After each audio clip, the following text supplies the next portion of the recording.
بسم الله الرحمن الرحيم إن الحمد لله نحمده ونستعينه ونستهديه ونعوذ بالله من شرور أنفسنا ومن سيئات أعمالنا من يهده الله فلا مضل له ومن يضلل فلا هادي له وأصلي وأسلم على نبينا محمد صلى الله عليه وعلى آله ومن اهتدى بهديه إلى يوم الدين qaybtii dambe ayaan ka sheekeynaynaa qisadii baraa binu maalik oo walaalala ahaa anas binu maalik dagaalkani marka uu ahaa dagaalkii dhex maray qoladii la odhan jiray asxaabu ridda ee diinta ka noqday markuu nabigu dhintay iyo asxaabta oo ku dhex maray dhulka la yidhaaho loo yaqaano alyamaama ardul yamaama dayb qaybta hore waan ka soo sheekaynay qaybta labaad wax weeye faltafata albaraa'u ilaa qowmihi baraa marka wuxuu fiiriyey qoladiisii wa qaala wuxuu yidhi yaa macshara alansaar ansaarey dhegeysta laa yufakiranna axadun minkum birujuuci ila almadiina falaa madiinata lakum bacda alyowmi wuxuu yidhi ha ku fikirina maanta inaad madiino ku noqotaan waxaa yeelay wax madiino ahoo idiinsugu yidhi haddaad ninkan jabin weydaan haddaad musaylamatulkadaab iyo asxaabtiisa jabin weydaan wax magaalo ah oo idiin joogta ma jirto ku yidhi wa inamaa huwa allah waxdahu waxaa arrinta meesha taalla waxa weeyaan buu yidhi in ilaahay subxaana wa tacaala jidkiisa lagu dhinto huma aljannatu kadibna janna la galo wax kale oo meesha yaallaa ma jiro yidhi iyo madiine lagu noqday iyo midna ma jiro ha ku fikirina buu yidhi uma intaa kadib xamala cala almushrikiina wa xamaluu macahu dagaalkii bay marka hujuum bay qaadeen wambaraa yashuqu sufuufa wuxuu bilaabay inuu safkii dhex maro oo uu ciidankii ka dhex baxo oo xagga cadowga u sii baxo wayucmilu sayfa fii riqaabi acdaa'i illaahi xataa zulzilat aqdaamu musaylamata wa asxaabihi wuxuu bilaabay inuu seeftii la dhex qaado oo luqunta kaga jarjaro ilaa oo qoladii ay ka jabeen falaja-uu waxay gaadheen waxay u carareen ila alxadiiqati beertii allatii curifat lagu gartay fi taariikhi taariikhda lagu ogaaday bacda daalika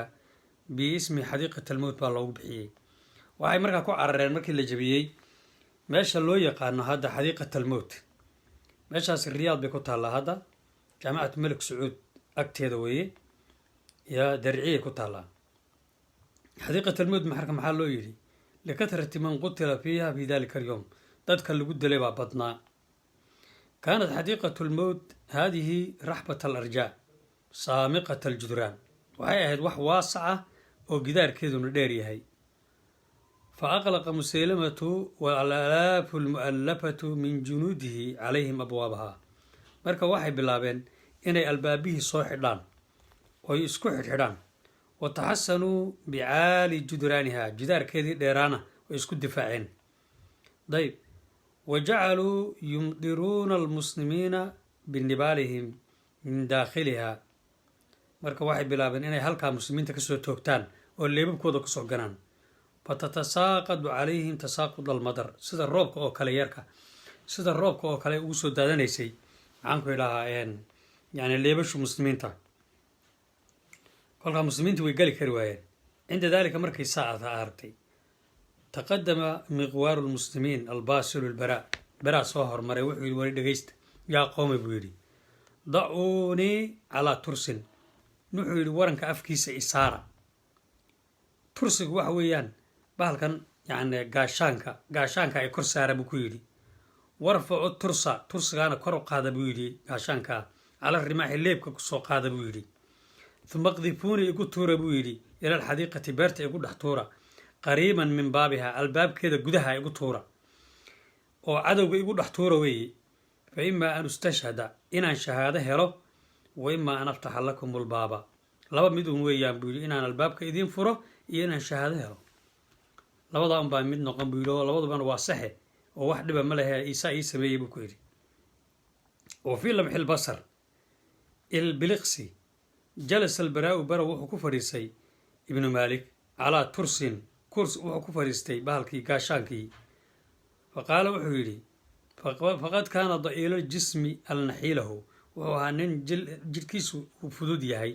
oo weydsan oon hilib lahayn wa rafacathu casharaatu rimaaxi فألقته في حديقة الموت. نعم، بين الآلاف المؤلفة من جنود مسيلمة. leebkii bay ku tuureen iyay ku qaadeen markaasay ku dhex tuureen cadowgii. fanazala calayhim nusuula saaciqati, sida wax samada kaga soo degay oo kale, mowd kor kaga soo degay oo kale ku noqday. wamaa zaala, markaa albaabkay ku tuureen agtiisa. wamaa zaala yujaadiluhum amaama baabilxadiiqati, wuxuu bilaabay inuu keligii la dagaalamo. wayucmilu fii riqaabihim assayf, seeftu ku garaacay xataa qatala minhum 10 minhum, 10 buu ka dilay markaa. wafataxa albaaba, lughiya geesinimo wuxuu ka gaadhay 10 nin buu ka dilay, albaabkiina waa furay. wabihi 87 jaraaxatan min bayni ramyatin bisahmin aw darbatin bisayf, markaa jidhkiisa waxaa ku yiilay wax badan, leeb lagu dhuftay, seef lagu dhuftay, yani waxa ku yiilay baa la yidhaahaa wax fara badan, 80 wax ka badan. fadadhafaqa almuslimuuna, muslimiintii calaa xadiiqatin, marka albaabkiibuu u furay. markuu albaabkii u furay muslimiintu way soo galeen marka beertii, min xitaanihaa, way halkiibay ka soo galeen, wa abwaabihaa. wacmalu siyuufa fi riqaabi lmurtadiina allaadiyiina bijudraaniha, dadkiibay marka macnaha seeftiibay ku bilaabeen muslimiintu markaa nimankii meesha maaragtay ku gabanhayay ee musaylamiya raggiisa ahaa. xataa qataluu minhum qariiban min 20,000, 20,000 bay ka dhigeen, iyay ka dileen wax ku dhow. wawasaluu ilaa musaylamata, musaylamay gaadheen ninkii madaxda ahaa, fa arduuhu sariican, way dileen isagana. kadib maxaa dhacay? baraa marka waa nin dee intaas oo dhaawac ku yaallo, waa la soo qaaday. xumila albaraau binu maalik ilaa raxlihi, yaa loo soo qaaday liyudaawaa fiihi, in lagu daweeyo. halkaasaa loo soo qaaday meeshii uu deganaa si loo daweeyo, macnaha meeshii khaymadiisii. wa aqaama calayhi khaalid bin waliid baa yaa la joogay shahran yucaalijuhu min jaraaxihi, bil dhan buu daweynhayay khaalid, uu u nagaaday isaga. xataa adina allaahu lahu bishifaa, ilaahay baa caafiyey marka. albeeri yani looma dhinto wax ku gaadhay. wa kataba lijundi lmuslimiina calaa yadihi nasra, ilaahay baa subxaana wa tacaala ciidankaa u kaalmeeyey, because bere dadaalkaa uu dadaalay dartii. dalla albaraa bni maalik alansaari yatuuqu ila ashahaadati allatii faatadu yowma xadiiqat almowt. marka intaa kadib maalin kasta wuxuu ku fikirayey inuu ilaahay subxaana wa tacaala shahaado siiyo, shahaado inuu ilaahay siiyo ayuu ku fikirayey bale maalin kasta. wadafiqa yakhuudu lmacaarika waaxidan bacda alukhraa shawqan ilaa taxqiiqi umniyatihi lkubraa. wuxuu bilaabay inuu maalin kasta dagaal galo ilaa ilaahay maybi inuu shahaado siiyo ayuu rajaynayaa. nacam, waxiinan ila lixaaqi binabiyihi lkariim, wuxuu aada ugu cishqisan yahay inuu nabigii ilaahay subxaana wa tacaala u tago jannada. xataa kaana yowmu fatxin, ilaa ay ka noqotay maalinkii la dagaalamayay tustara, magaalo fadiinaleeda tustara ayaa lagu dagaalamayay, min bilaadi faris, dhulka faris la yidhaahbaa maalin marka dagaal muslimiinta iyo iyaga ayay ka dhacday, muslimiinta iyo reer faris. faqad taxasana alfursu, fursiga waxay isku xidhxidheen fii ixda alqilaaci almumaradati, qaacooyinkii ama meelihii kaambigii iyo isku xidhxidheen. faxaasarahum almuslimuuna, muslimiintii baa marka gadaalshay ka qabteen. waa axaadu bihim, way koobeen. muslimiintii baa waxay sameeyeen xisaar bay ku sameeyeen oo korka ka qabsadeen. ixaadal siwaari bilmucsami, muslimiintii baa aduu korka ka wada qabsaday, nimankii faris ahna gudahay ku jireen. falamaa daara alxisaaru, markay hawshii ku adkaatay, xisaalkii macnaha korjoogii ay kor joogeen kolkay ku dheeraatay, washtadda albalaau cala alfurs, furskiina ay beladii ku badatay. jacaluu waxay bilaabeen yudluuna min fowqi aswirati alqalcati salaasila min xadiid, waxay soo tuurayeen biro ama silsilado dab ah yay kor ka soo tuurayeen, muslimiinta kusoo tuurayeen. culliqad biha kalaaliibu, ilkaa lagu soo xidhay, oo min fulaadina xumiyad binnaar, oo la soo kululeeyey. xataa qadad ashadda tawajuhan tahawujan min aljamri buy, aad bay u kulushahay marka. fa kaanat tanshubu fii ajsaadi lmuslimiin, ninka muslimka ah hadday jidhkiisa saa u taabato markaa horu ka dhimanayay. wa tacallaqa biha, nacam, fayarfacuunahum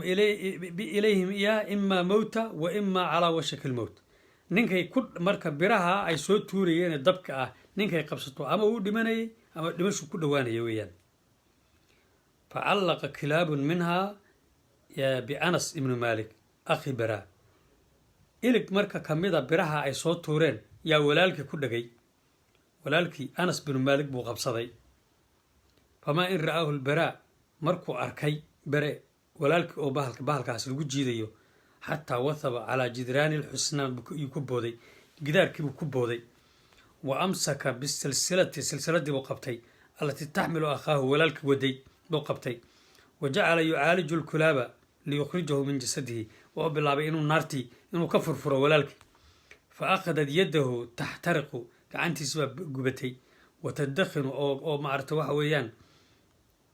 gacantiisii ayaa qiiqday falam ya'ba lahaa xataa anqada akhaahu damba kama gelin ilaa uu ka wada furfuray walaalkii wa habada ila alardi dhulkuu soo degay bacda an gadad yadaahu cidaaman gacantiisi waxay noqotay lafo laysa calayha lahm harag macnaha lafo keliya oon hilibba lahayn bay noqotay fii hadihi almacraka dagaalkaa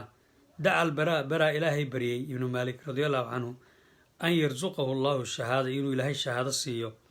faajaaba allahu ducaahu ducadiisii baa ilaahay ajiibay xaytu khara sariican shahiidan muqtaban biliqaa'i illahi subxana wa tacala ilaahay buu markaa halkaasuu ku dhintay baraa nadara allahu allaha ifiyo wajha albaraa ibnu maalik biljanna ilaahay jannada wejigiisa nuur ha ka dhigo wa aqara caynahu bisuxbati nabiyihi maxamed sala allahu caleyh wasalam nabigii maxamed ilaahay ha la kulmiyo wa radia allahu canhu ilaahay ha ka raali noqday wa ardaahu ilaahay isna ha ka raali noqday ilaahayna ha ka raali noqday qisadaasina waxay ahayd qisadii labaad oo waxa weeyaan baraa ibnu maalik raximahu llahu tacaala waxaynu ka faa'iidaysanaynaa dhowr faa'iido faa'iidada ugu horeysa waxaynu ka faa'iidaysanaysaa iimaankiisa ninkan weynaa waxaan ka faa'iidaysanaynaa geesinimadiisa waxaynu nidhi inuu 100 nin keligii dilay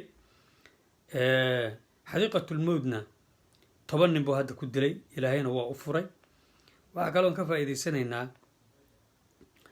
ninkan baraa tadxiyada uu sameeyey tadxiyadana waxaa looga jeedaa islaamka siduu u jeclaa iyo ikhlaaska uu u dagaalamayay yaa laga faa'iidaysanayaa waxaa kaloon meeshan ka faa'iidaysanaynaa ruuxa muslimka in laga rabo inuu islaamka difaaco oo haddii matalan lagu soo weeraro inaad muslimiinta iyo ehelkaaga iyo muslimiinta inaad difaacdo